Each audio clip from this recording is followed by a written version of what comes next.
China right now, I don't know if you saw this, but China is actually warning right now, saying an increasingly worried Chinese president tells Trump to exercise restraint over North Korea is the headline on Zero Hedge. So they're worried about North Korea. We've got some reasons why, but apparently there's a meeting going on today regarding this. That's right. And while meetings at the White House aren't rare for the senators and for, a president to call all the senators to the White House for a meeting, it is rare to have these four people at that meeting, those being Secretary of State Rex Tillerson, Secretary of Defense James Mattis, Mad Dog, Director of National Intelligence Dan Coates, and General Joseph Dunford, who's the chairman of the Joint Chiefs of Staff.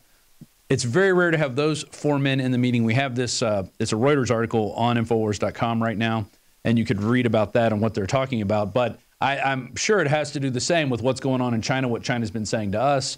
They're asking us to urge restraint as we have this crybaby. I think Ben Garrison drew it best. There's a little, maybe you guys can find this, there's a little Kim Jong-un sitting there crying like his temper tantrum. Oh, yeah, and like you a got baby. Trump and you got Xi and then Putin all sitting there, like parents scolding him. And that's kind of what we're dealing with. We're dealing with this guy who doesn't have a governor, who doesn't have anything, any whim. He just, he blows people up with aircraft carrier, anti-aircraft guns. That should say enough. That's how he kills members of his family. He also sicks wild, hungry dogs on them. And those are different ways He's to kill poisoned members of his own family as well. South Korea, China, and the United States. There you see the problem child. And Ben Garrison really does encapsulate the best of, he gets the gist of really what's going on in the world. But that's what's going on at the White House right now. So it'll be anxious to see, it'll be interesting to see what goes on the next few days. Because I thought maybe something would break out over Easter weekend. Nothing's gone on. And it's been kind of this stalemate, this staring contest with both sides looking back at each other. I've been calling it war chicken. Yeah. On Saturday, this story broke. Volleyball over, North Koreans go back to work at nuclear site. Apparently, this nuclear site in North Korea, which kind of had some inactivity for a while, is apparently buzzing with activity now. And that might have something to do with the president of China's message and this meeting today. Maybe North Korea really is, some people are theorizing that Kim Jong-un is basically freaking out right now. He feels like it's a last desperation chance for him, possibly. And that might be why China is saying this meeting is going on, this increased activity at this nuclear site. It's all very interesting stuff, and I'm just glad. I mean, in Japan right now, I saw a story today that bomb shelters are and selling. water purifiers. And water purifiers. I wonder why that is. Yeah. Well, they're close to North Korea. They're worried about, stuff contaminating their drinking water. They're worried about being able to survive a nuclear explosion. One of the only countries, we've launched test nuclear bombs and so has Russia, and China, I'm sure, has done their own nuclear testing, but they're the only country thus far who's been hit with a nuclear weapon. So they're very serious when it comes to preparedness. And, especially if you're living in one of these coastal areas, you better have those items, plus also an evacuation plan ready in case there is another tsunami like we saw back in 2012, I believe. There was another interesting development. This one was not in North Korea, but this was a story on Zero Hedge today. Bomb attack hits secretive U.S. base in Afghanistan as Mattis makes surprise visit to Kabul. So this bomb goes off. Apparently, it was a car bomb that was at the gates of the U.S. base out there. And that's really all that they know so far, at least when this story was last updated. I haven't seen or heard too much else. But there's a lot developing right now, Rob, as far as these war games are being concerned. I mean, there's all these missile tests, Russia flying aircraft, the United States flying aircraft, submarines, threats. Kim Jong-un also said great war is coming. I mean, these are all some serious things, and it's amazing to me, actually. I mean, honestly, if we want to really get down to it, I think the amazing thing to me is that there's still people out there that just have no clue. This doesn't seem to bother them. Right. That's what I'm saying. How does this not bother you? I mean, okay, we can all – it's not like I have to sit here and be miserable and just have my head down all day, but it's like, I mean, this is our future. This is our planet. Well, end of last week, over the weekend, they had these power outages in L.A., New York, and San Francisco. And what it was part of was a nuclear testing, speaking in North Korea, of what would happen, I think, if these big cities got hit with an electromagnetic pulse and the power went out. But it was part of Operation Gotham Shield. And we have a report from John Bound that I want you guys to get ready. We'll go to in 1 second. That talks about what's going on here? You said that the Japanese are making preparations. Well, I'm sure the Chinese are making preparations. I'm sure the South Koreans are. They probably are ingrained with all the preparations they have to make, because they have about 20 minutes to get underground before anything happens if they're going to have any hope of survival. But here's Zero Hedge was saying it could have been a geomagnetic storm. There's a bunch of different theories out there. There's the part of the Gotham shield. There's the geomagnetic storm. There's also a theory that this could have been some other form of a hack with the recent CIA Vault 7 leaks because of WikiLeaks. Some people might know how to compromise some of these systems, get inside, and then hack the power grid. So there's a bunch of different theories out there. I know John Bound has one of his own. Yeah, so let's go to this report now. I got an email this morning. People are saying, oh, you guys aren't covering Operation Gotham Shield. I think we had an article on it over the weekend. Alex did a video on it over the weekend. Infowars.com was the first place I saw any stories on it. So it's amazing. I think it's because we put up so much news so quickly. Sometimes things roll off the front part of the page and you have to do a little digging. And we have so much content that if you don't listen to all of it, you're going to miss it. Obviously. Yeah, so Gotham Shield is U.S. to simulate a nuke blast over Manhattan as actual war nears. So our country is preparing this, and here's John Bound with that report. I'm not gonna sit here and take it anymore. I continue to be much more concerned when it comes to our security with the prospect of a nuclear weapon going off in Manhattan. Power outages in San Francisco, New York, Frankfort, Kentucky, and Los Angeles. Coincidence, or were they part of the drill known as Operation Gotham Shield that will finally commence between April 24th and April 26th? Basically, a simulation drill, and not the actual detonation of nuclear weapons, will be underway.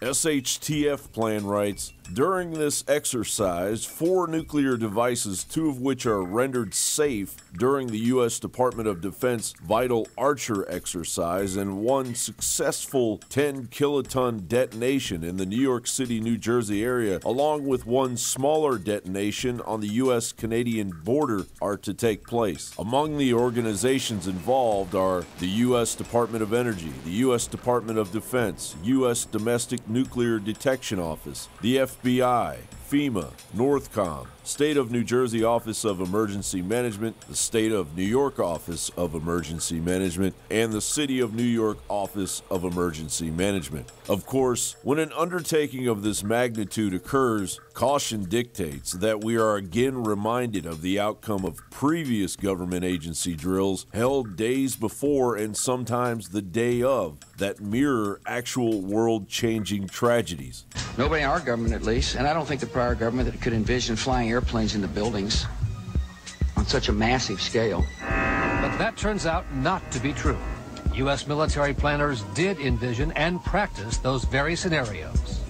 As reported by USA Today, the North American Aerospace Defense Command, NORAD, conducted exercises with fighter jets, simulating hijacked planes flown into the World Trade Center in the 2 years before the attack. You are actually working today on an exercise that envisioned virtually this scenario. Almost precisely. I was up until 2 o'clock this morning because it's our job, my own company, Advisor Consultants. We specialize in helping people to get their crisis management response. Witness number 1 approached an ATF agent nearby. He claims he asked the agent what had happened, and witness number 1 says this is what the agent told him. He started getting a little bit nervous. He tried reaching somebody on a 2-way radio. Couldn't get anybody, and I told him I wanted an answer right then. He said they were in debriefing. None of the agents had been in there. They had been tipped by their pagers not to come into work that day. Plain as day out of his mouth. Oklahoma City paramedic Tiffany Bible, who heroically responded just minutes after the blast on April 19, 1995, swore in an affidavit that when she arrived, the BATF was in full mop gear, bomb gear that takes at least 30 minutes to put on. When she asked them, oh my goodness, were you guys hurt inside the blast? They said, no, we got tipped off by our pagers not to come in today. It's true. Drills are held all of the time. However, adding to the concern is the occultic nature of Operation Gotham Shield. The term Gotham, an old Anglo-Saxon word meaning goat's town, and a nickname for New York City coined by legendary American writer Washington Irving, and later becoming the realm of Batman, has significant free Masonic influence, linking it to the 33rd degree worship of Baphomet. All are worthy. Now you can say that again. And that is Bruce Wayne's grandfather, Mrs. Cooper. His great-grandfather. I understand he was tapped for Skull and Bones. Tapped for it? Sir, he founded Skull and Bones. This ceremony at Ground Zero, preceding the unwelcome construction of the memorial that would be blatantly named the Oculus, could very well be a clear Masonic reference to Aleister Crowley's Thelemic Third Eon known as the Age of Horus. According to Crowley, Horus is gradually growing from the idealism of 20th century chaos, i.e. communism, fascism, etc., into an age of human enlightenment. Yet, who has adopted this concept of the coming of the Antichrist as their own? None other than the puppet masters of the elite shadow government and their new world order. In my line of work, you got to keep repeating things over and over and over again for the truth to sink in, to kind of catapult the propaganda. John Bound for Infowars.com. Powerful report from John Bound there. Yes, and you can see how there's this continuing pattern where there's an exact drill going on that happens to be the exact event that happens. 9/11, of course, the biggest example. The most obvious example would have to be the Boston Marathon bombing. And then you have to look at Operation Project Gotham here and the power outages that just hit. Well, actually, they hit everywhere. If you look at the overall grid, there were power outages in a lot of major cities. San Francisco, the biggest one. So you have to scratch your head. You have to wonder if the powers that be are testing some sort of global initiated collapse, some global initiated panic, or if this is truly just organic things happening. Obviously, these are the questions that we try to cover at Infowars.com. It could have been an agency trying to go, can we bring down the power grid? Right. Or some other actor, or a different state actor or individual actor. That's right. There's a lot of different. Or as Trump said, a 400-pound guy sitting in his bed. Yeah. Well, that's who hacked the emails.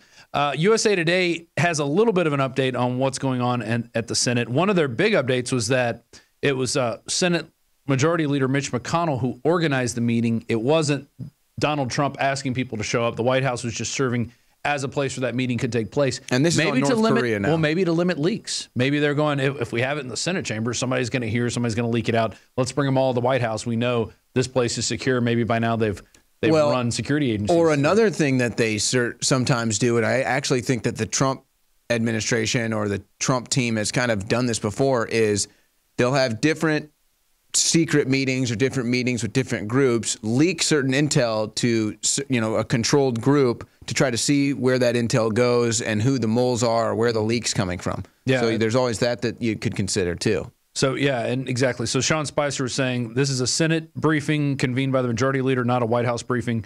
The White House press secretary, Sean Spicer, said we were just serving as the location. So that, I think, might be a big thing. Maybe they didn't want anything getting out. Or maybe something will leak out of this from that meeting, and we'll hear about it. Because at this time, the meeting was held over an hour ago, and nobody's reporting on anything coming out of it. So maybe there haven't been any leaks. Well, I don't have... it doesn't feel like I don't have much say on this game of war chicken. It feels like I'm just on the ship, and I'm hoping that who's ever steering the ship turns it out of the way so that we don't have to head-on collision with whether it's North Korea or China or Russia or whoever it is.